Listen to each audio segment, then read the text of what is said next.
Do you like to binge watch TV? Did you know you could binge listen to podcasts? Head over to electronicmediacollective.com, where they have podcasts for days.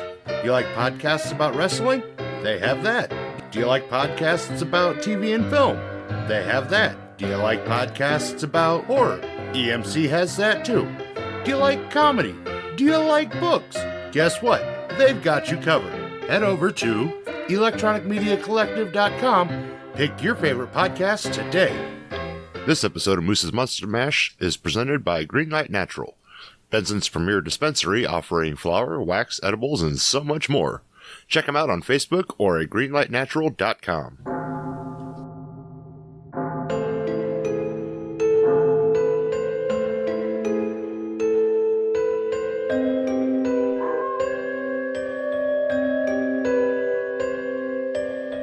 You're listening to Moose's Monster Mash.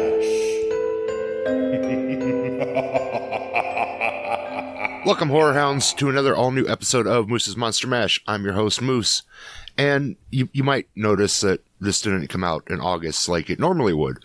Well, it's fall, things are changing. The podcast are changing a little bit, too.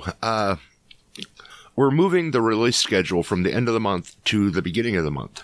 Just seems to work better with listener schedule, my schedule, work, everything. So, you know, I didn't forget about you. We're just moving the time a little bit. But the other thing that's changing is, longtime listeners know, I don't typically do movie reviews. You know, I'll talk about movies, I'll dive into movies, but I don't really review movies until today. When an opportunity presents itself, you have to just kind of open the door and go for it. I had the opportunity to watch and review the new horror film No Tears in Hell from writer-director Michael Caissie. And just off the bat, this movie is not for everyone. There's some very graphic content, and it's a dark, dismal movie. With that said, it is a really good movie. Let's get into it. No Tears in Hell is based on a true story. It follows Russian serial killer Alex Spesivtsev. Alex. Let's just call him Alex. Sorry. It follows Alex, the Russian serial killer from the 90s. So just after the fall of the Soviet Union. And his mother on their reign of terror in Siberia. Now, Alex is also known as the Siberian Ripper. His targets are the homeless, street children.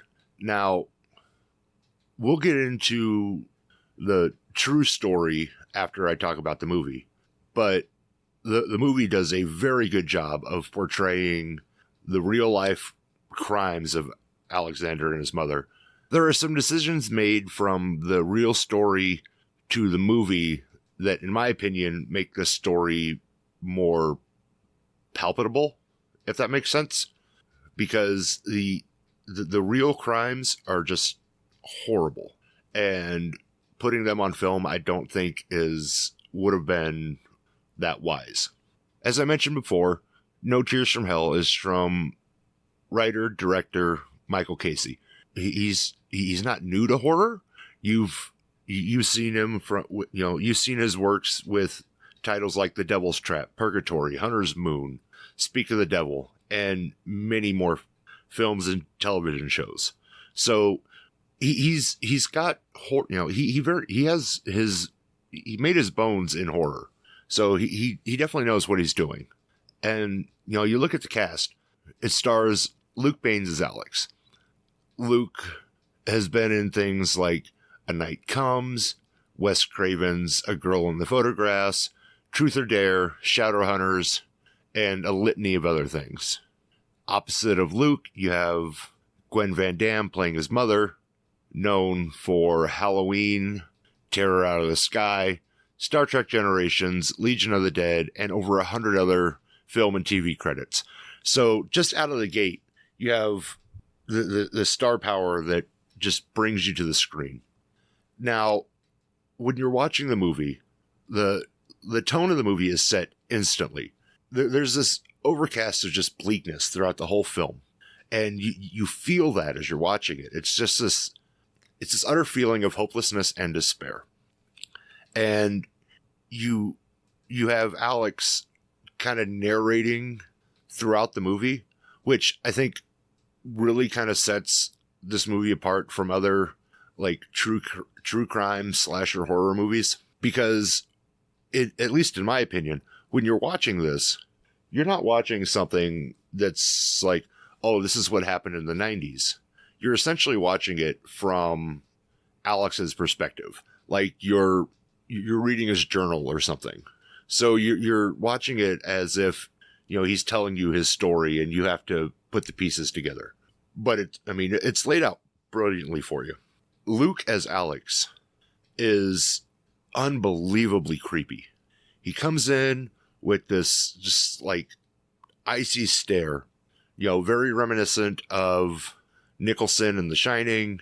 It has that look of, he is very much demented, and he looks like he is going to be a problem. And the movie gets right to the action. It doesn't waste any time, goes right to the first murder.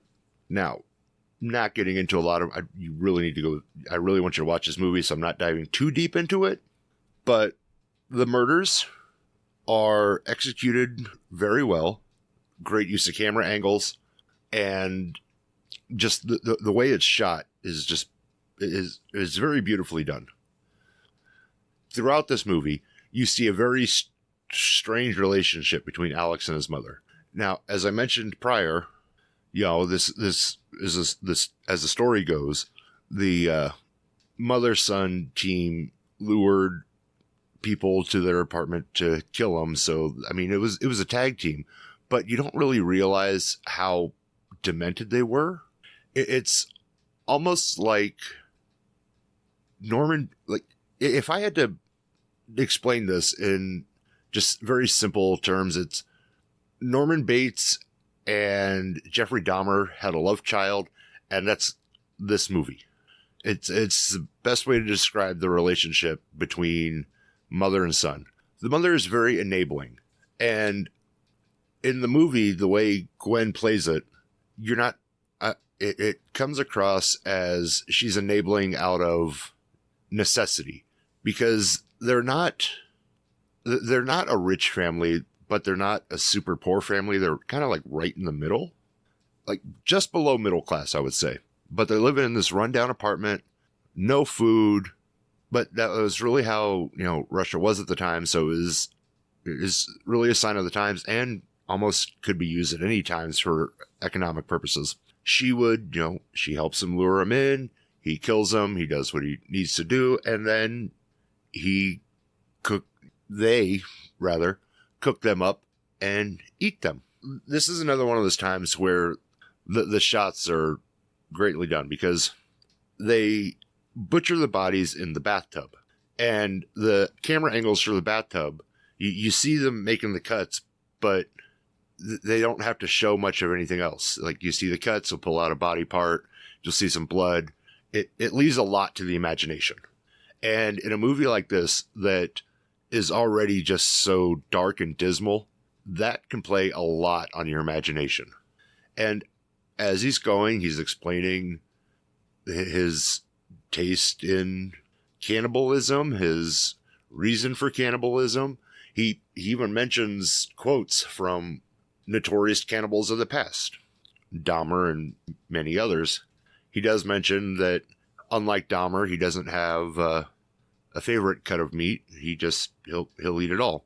Like I said earlier, like I've said, the movie stays fairly true to the original story. I can't speak highly enough of the cinematography. The locations were great because it's kept to like 2 or 3 locations, so you can really focus more on what's going on in the scene and not background noise. You really get to watch what's going on. The acting was well above board. Luke plays more than a believable villain. It's very unsettling watching him portray Alexander Spesivtsev. It's eerie. Gwen Van Damme's portrayal of the mother, she comes off a little disassociated at times. Sometimes she comes across as very aloof, but then very together. Like when she needs to be together, she's together. And when she, especially when she needs to take control of the situation, she changes from this like older, fragile woman to this very commanding presence. And it's really fun to watch. This movie definitely has rewatchability, and it's not like the other, horror, like it's not like the other true crimes, like I said, where it's, it's not a glow up of his story. It's very much a true retelling of his life, and it's dark. It makes you feel gritty.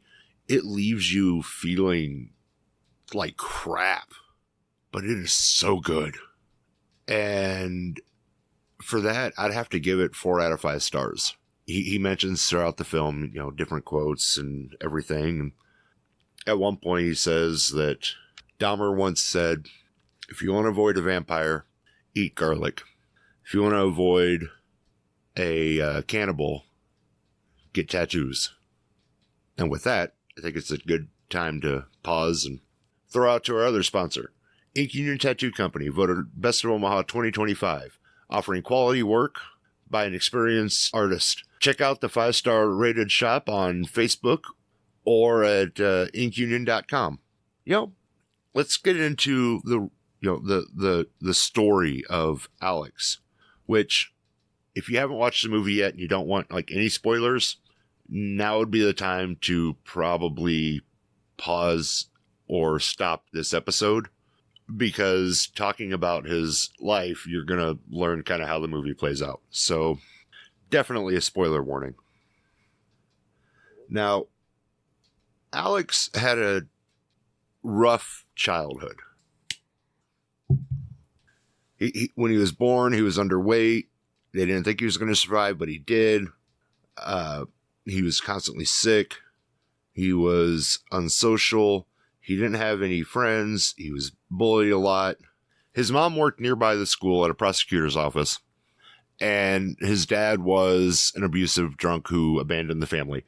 Now, this is where the unusual relationship kind of starts, because she would bring home pictures of corpses from books and criminal cases and show them to Alex, and that would calm him down. And the two of them shared a bed until he was 12 years old.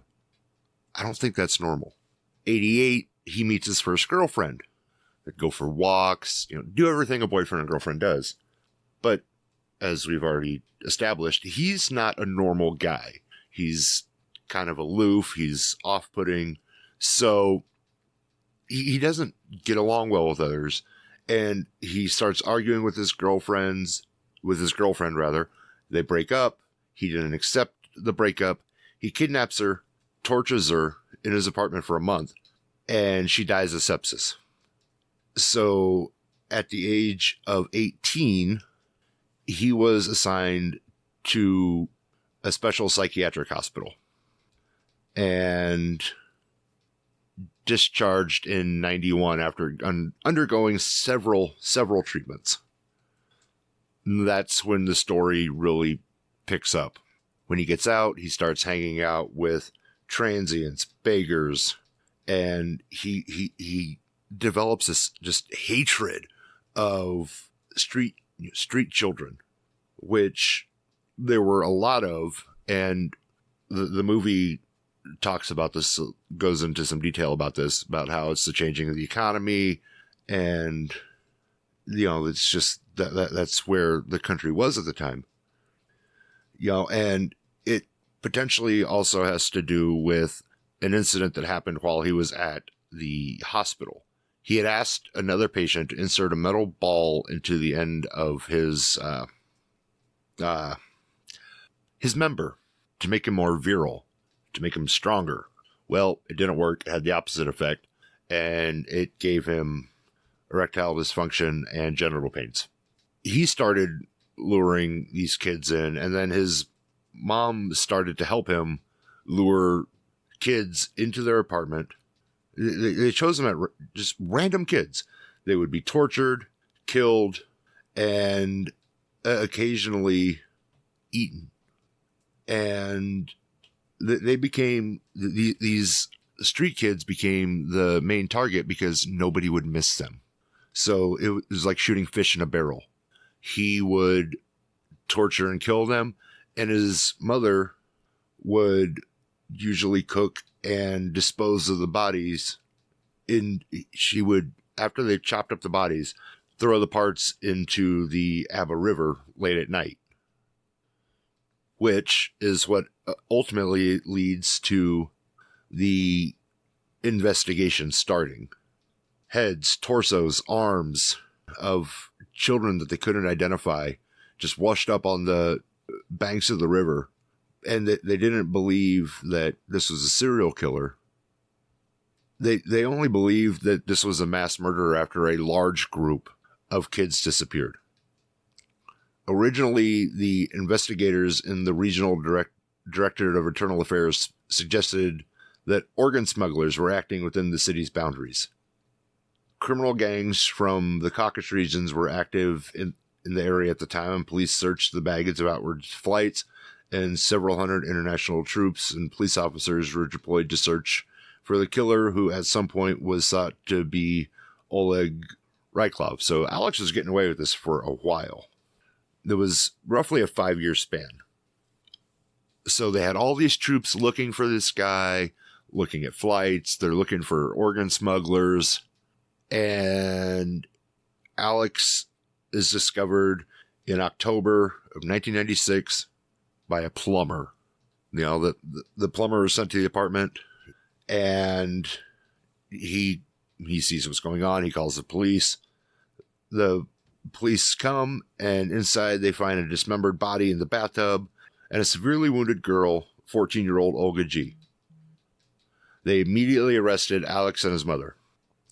Olga died shortly after from knife wounds.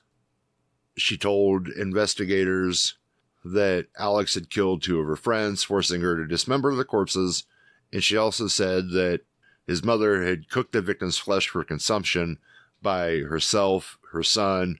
They also fed some to the dog and forced the captive girls to eat it as well.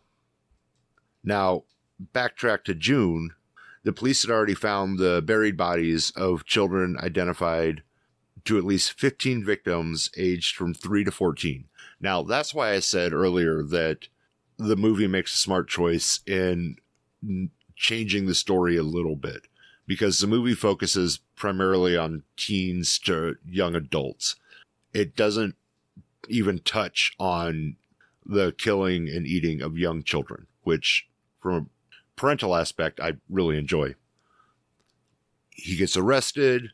These were identified as possible victims of Alex, who, he initially says, yeah, those are mine. But he later says, nope, I didn't do it. A year later, he's convicted for the murders of Olga G and her 2 friends, but not for the other cases due to insufficient evidence.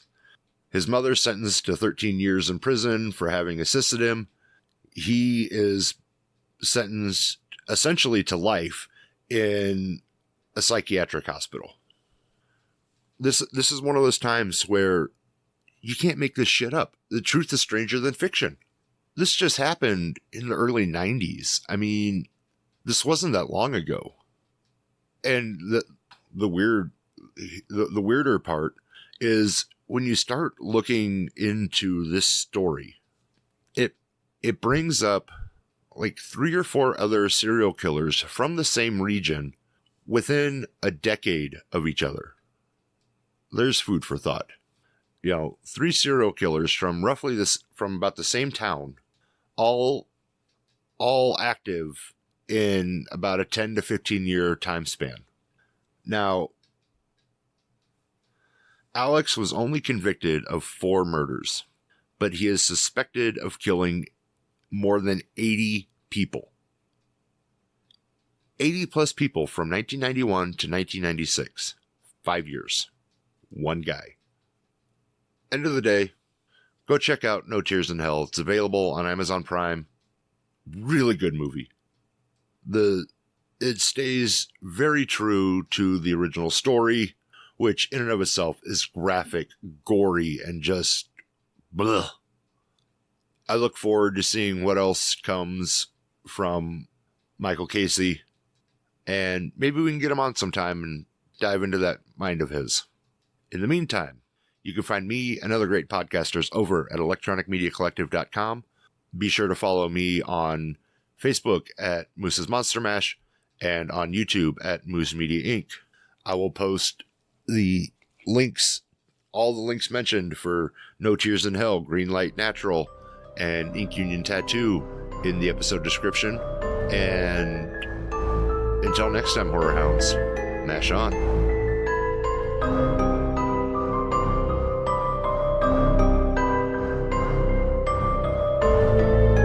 This has been Moose's Monster Mash. Come back for more chills and thrills if you dare.